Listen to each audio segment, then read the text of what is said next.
Hai,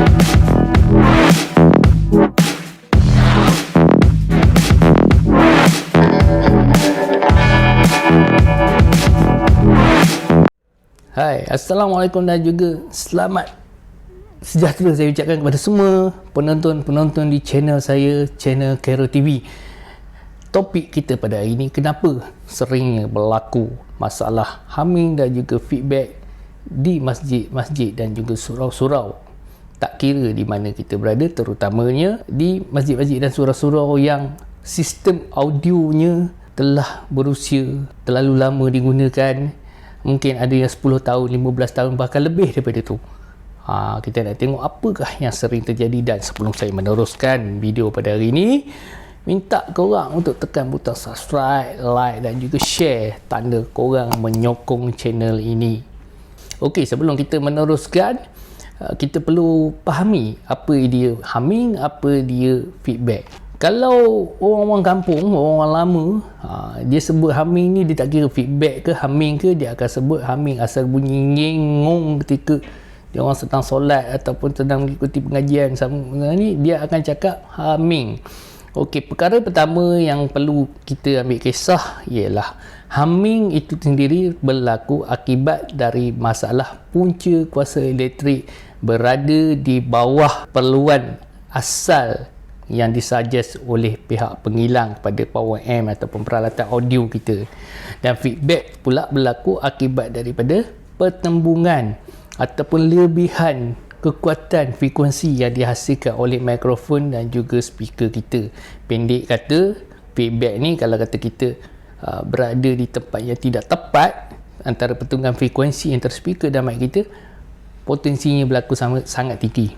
Tetapi apabila kita berada di lokasi yang tepat, insya-Allah masalah itu diselesaikan. Namun masalah humming yang berkaitan dengan punca kuasa elektrik, selagi punca kuasa elektrik itu tidak dibetulkan, selagi itu masalah itu tidak akan selesai.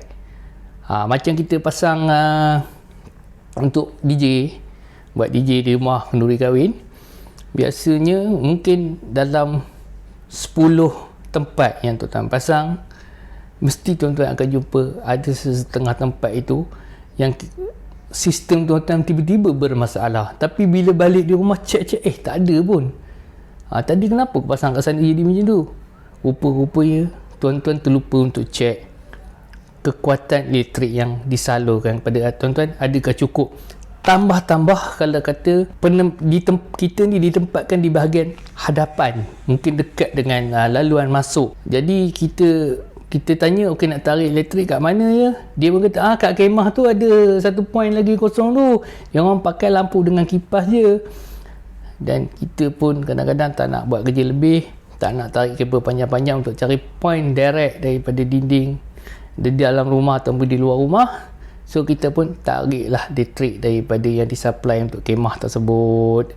Jadi berlakulah masalah kekurangan elektrik. Tambah-tambah kalau kemah tu banyak, sampai 5-7 kemah, dan di situ saja sudah berapa kipas yang menggunakan punca kuasa elektrik daripada awalnya, dan sehingga sampai dekat kita kuasa tersebut telah berkurang dan sampai tidak cukup hingga menyebabkan masalah humming mudah terjadi akibat daripada punca kuasa elektrik yang tak cukup. Begitu juga yang terjadi di masjid-masjid dan juga surau-surau, terutama yang berusia orang kata lah lebih daripada 10 tahun, lebih daripada 15 tahun, yang mana peralatan di dalamnya tidak pernah dinaik taraf ataupun baiki. Tak mungkin, baiki mesti selalu dibaiki, tapi dinaik taraf tu sangat jarang dilakukan. Dan mungkin orang yang melakukan pembaikan dan sebagainya tu tidak begitu memahami. Dia faham berkenaan dengan PA system, tapi mungkin dia tidak memahami keseluruhannya. Dan untuk saya sendiri, apabila saya dapat satu-satu projek, kalau orang tanya saya untuk quotation penggantian peralatan audio system di masjid-masjid dan surau-surau, perkara yang pertama saya akan tengok ialah punca kuasa elektrik. Berapa banyak peralatan yang dikongsi untuk satu-satu plug. Itu yang saya akan tengok dulu. Sekiranya masjid tersebut, contohlah dia orang buat satu pendawaian baru elektrik, dan untuk peralatan audio cuma dia orang menggunakan satu power amp, bersama dengan mungkin 2 biji kolom speaker yang berada untuk bahagian dalam, dan juga mungkin 2 corong speaker yang berada di atas bumbung, dan penggunaannya pula menggunakan switching. Maksudnya untuk azan dia gunakan speaker di atas sahaja, dan untuk solat dan pengajian hanya digunakan speaker di dalam saja. Jadi itu tak ada masalah. 1 power amp janji buat dia cukup, speaker jengam, insya-Allah tak ada masalah. Tetapi yang sering saya temui di masjid yang mana dia ada zon-zon yang tertentu, kadang-kadangnya terlampau banyak zon, tetapi keseluruhan sistemnya hanya dikawal oleh 1 plug point. Jadi disebabkan power amp ni ada yang menghantar pada jarak jauh, ada yang hantar jarak dekat, jadi keperluan kuasanya berbeza-beza, hingga menyebabkan 1 plug point tak cukup nak support kuasa yang diperlukan untuk keseluruhan sistem, hingga menyebabkan mudahnya terjadi masalah humming, terutama kalau kata dah lah tadi plug point cuma 1. Lepas tu clip mic ni pula digunakan yang kurang berkualiti, ia menambah-nambahkan lagi masalah yang sedia ada. Belum diambil kira lagi, orang kata mungkin ada speaker yang sepatutnya speaker untuk outdoor dipasang ke dalam indoor, menggunakan power amp yang wattnya kecil, dan yang mana kita sedia maklum, dan juga bersifat line, dan juga speakernya memerlukan matching transformer. Kebiasaannya wattnya tidak ada besar, susah tidak jumpa yang besar, hanya antara 120 watt, 60 watt, 360 watt, 420 watt, macam tu. Dia kecil-kecil je watt dia. Tapi kadang-kadang kalau kita tak faham, sebenarnya watt tu walaupun bunyinya kecil tapi kuasanya besar, tapi dia nak current yang cukup untuk support dia. Sebab setiap speaker yang menggunakan matching transformer ni, dia berfungsi pada volt. Tu ada, kalau kita tengok power amp dia ada 16 ohm, 4 ohm, 8 ohm, dan juga 70 volt dan juga 100 volt. 100 volt biasanya dia menghasilkan 50 watt lebih kurang, ataupun 100 watt. Jadi bergantung pada jenis dan brandnya, dan juga power amp yang kita gunakan. Jadi untuk dalam masjid, biasa saya ada orang suka supply 120 watt punya matching transformer speaker, tapi macam saya lebih suka pada cukup sekadar 60 watt. 60 watt pun dah cukup kuat untuk sebuah ruangan yang tertutup. Mungkin kata dalam satu masjid tu kita memerlukan antara 10 hingga ke 20 biji mengikut zon-zon tertentu. Pada saya yang 60 watt pun dah cukup kuat. Setiap satu matching transformer speaker ni dia cukup kuat dah. Sebab dalam masjid, dalam surau, kita tak ada keperluan untuk pemasangan muzik, tak kira lah lagu nasyid dan sebagainya, kita tak perlu. Cuma banyak yang di mana-mana amalan di masjid dan surau-surau, mungkin setengah jam sebelum waktu solat masuk, dia orang akan pasang audio bacaan ayat-ayat suci Al-Quran. Itu saja, dan kita ke azan dan juga untuk solat.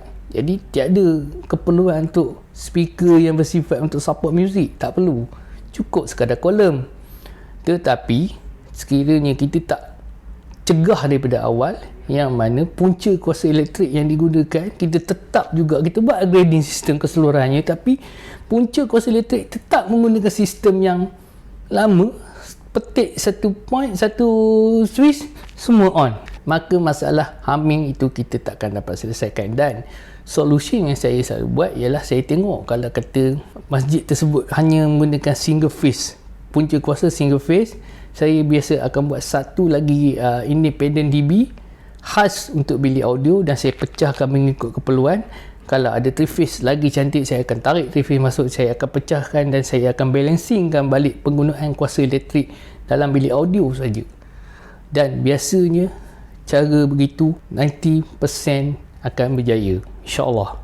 Punca kuasa elektrik cukup, masalah dalam surau masjid insya-Allah tak akan berlaku masalah feedback dan juga humming.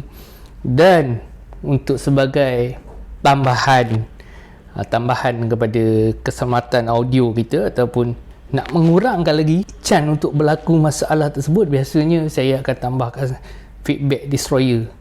Biasanya saya pilih adalah brand daripada DBX, sebab dia sangat friendly use, mudah, Dan biasanya tak ada orang yang berani usik peralatan tersebut sebab dia orang pun tak tahu apa nak usik. Cuma ada satu button dan juga satu knob untuk pusing-pusing, tapi dia orang pun tak tahu nak setting macam mana, hanya kita kerja yang tahu. Jadi kita set pada satu takat bunyi yang maksimum, kena kita lock, itu saja. Maksudnya kalau kata kita mic sampai pada maksimum yang kita agak dia orang akan pusing, sampai takat tu pun takkan berlaku masalah feedback. Sekiranya lebih, dia automatik akan cut macam tu je. Jadi masalah feedback tu takkan berlaku lagi. Cukup sekadar ini, jumpa lagi di lain kali. Assalamualaikum.